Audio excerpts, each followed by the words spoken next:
कि कानून हाथ में ले लेना चाहिए। मैं तो नहीं लूंगा क्योंकि मुझे पता है मेरे को जेल हो जाएगा, लेकिन अगर कोई ले सकता है तो प्लीज़ जाइए और आफ्ताब को अपने ठिकाने लगा दीजिए। जहां उसको जाना था, उसने कहा था उसको 72 हूर चाहिए, उसको बिल्कुल पछतावा नहीं है। ललकार के रखा है उस लड़के ने, फिर भी हम उसका कुछ नहीं कर पा रहे हैं। कानून को हाथ में लेना बहुत गलत है। जिस तरह से अतीक अहमद और उसके भाई अशरफ का मर्डर हुआ है, ऐसा होना समाज के लिए एक बहुत गलत संदेश देता है। लेकिन फिर भी मैंने देखा कि सभी लोग खुश हो गए थे। क्या बात है, सबको मतलब मीम्स पे मीम्स, इंस्टाग्राम, व्हाट्सएप और ना जाने कहां खुशियां मनाई जा रही थी। किस बात की खुशी? कि अतीक अहमद फाइनली मट्टी में मिल गया। ऐसी कुछ बात कही थी ना योगी ने कि मट्टी में मिला देंगे, ऐसा करके दिखाया उसने किया? नहीं किया, कुछ और लोगों ने है। तो उन लोगों की वजह से आज हमारे ख्याल से हमें डरना जरूरी है, क्योंकि समाज में अगर इस तरह से किलिंग्स होना स्टार्ट हो जाए तो ये समाज हमारे लिए अनसेफ हो जाएगा। लेकिन एक ही साथ में हमको ये भी समझना होगा कि कुछ इस्लामिक ऑर्गेनाइजेशंस ऐसी हैं जो कैंडल मार्च निकाल रही हैं अतीक अहमद के मरने पर।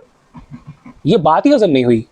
जो विकास दुबे की कार पलटी थी, हमने सेम इसी तरह जश्न मनाया था, पूरे देश ने मनाया था।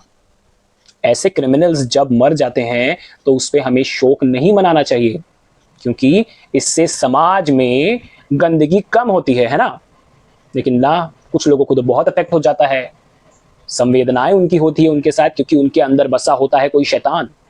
मेरे कुछ प्रीवियस वीडियोस में मैंने देखा है, कुछ मेरे मुसलमान भाई बहनों ने ऐसे कमेंट किए हैं और ऐसे ऐसे कमेंट किए हैं, अरे बाप रे बाप। मेरे इंस्टाग्राम पे भी आप जाएंगे और आप श्रद्धा के इसके बारे में भी यदि देखेंगे, 6 महीने से लगातार मेरी क्लासमेट थी श्रद्धा, उसके लिए लड़ रहा हूं मैं, न्याय की मांग कर रहा हूं।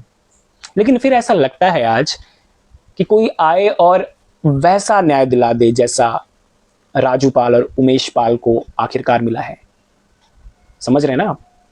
आफ्ताब को एक भी दिन जीने का हक नहीं है, फिर भी करीबन 1 साल श्रद्धा के 35 टुकड़े करने के बाद भी वो आराम से जेल में बैठा है।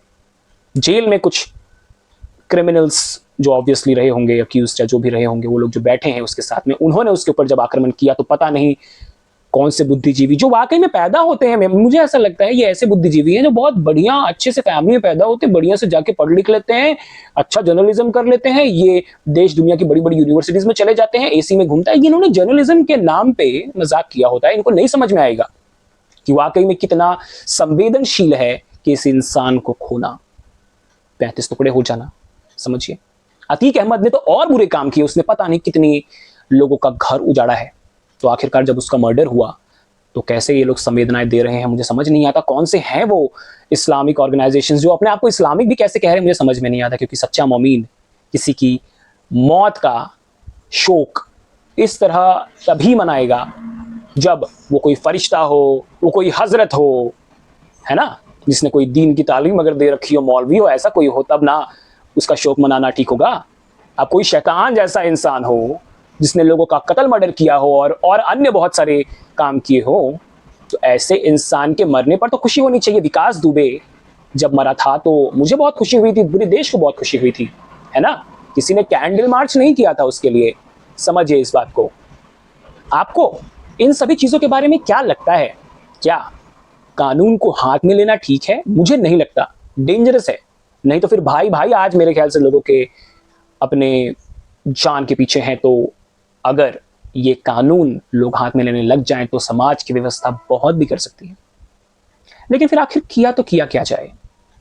श्रद्धा का मामला 6 महीने से लगातार मीडिया पर है, 1 साल हो गया उसको गए हुए, और मान लीजिए जहां की हम अपने जुरिस्डिक्शन को जानते हैं, 5 से 8 से 10 साल लग जाते हैं एक केस का फैसला सुनने में। क्या है इन क्रिमिनल्स को जीने का हक?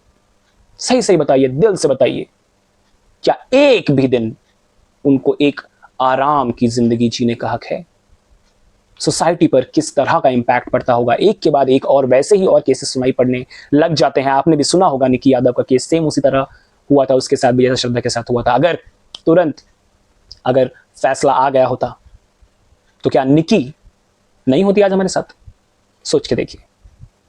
अगर कानून की व्यवस्था इतनी लच्चड़ है, इतनी ज्यादा घटिया है, तो पता नहीं क्यों मुझे लगता है कि कानून हाथ में ले लेना चाहिए। मैं तो नहीं लूंगा क्योंकि मुझे पता है मेरे को जेल हो जाएगा, लेकिन अगर कोई ले सकता है तो प्लीज जाइए और आफ्ताब को अपने ठिकाने लगा दीजिए। जहां उसको जाना था, उसने कहा था उसको 72 हूर चाहिए, उसको बिल्कुल पछतावा नहीं है। ललकार के रखा है उस लड़के ने, फिर भी हम उसका कुछ नहीं कर पा रहे हैं। तो किसके लिए है ये जो सारा सरकार बना है, ये किसके लिए, किसको प्रोटेक्शन दे रहा है? क्रिमिनल को? बताइए, अजीब है ना। गवर्नमेंट किसके लिए? हम तो हैं, तो देखा जाए तो प्रजातंत्र का हिस्सा ना, हमारे लिए है ना, हम है बॉस ना, गवर्नमेंट तो हमारी सर्वेंट है ना। तो गवर्नमेंट कर क्या रही है आखिरकार? सोचिए। मेरा इस बारे में कोई कंक्लूजन निकल ही नहीं पाएगा, लेकिन आपका इस बारे में क्या सोचना है प्लीज कमेंट करिए। वीडियो पसंद आया तो लाइक करिए, और ऐसे ही वीडियोस में और निरंतर बना रहा हूं, तो मुझे सपोर्ट करने के लिए सब्सक्राइब करिए। बहुत आसान है, पैसे नहीं लगने हैं। हाँ, पर अगर आप सब लोग करेंगे तो मुझे जरूर थोड़े पैसे मिलने लग जाएंगे, भला हो जाएगा मेरा। Until next time, it's me, Rajat Shukla, signing off. Bye bye.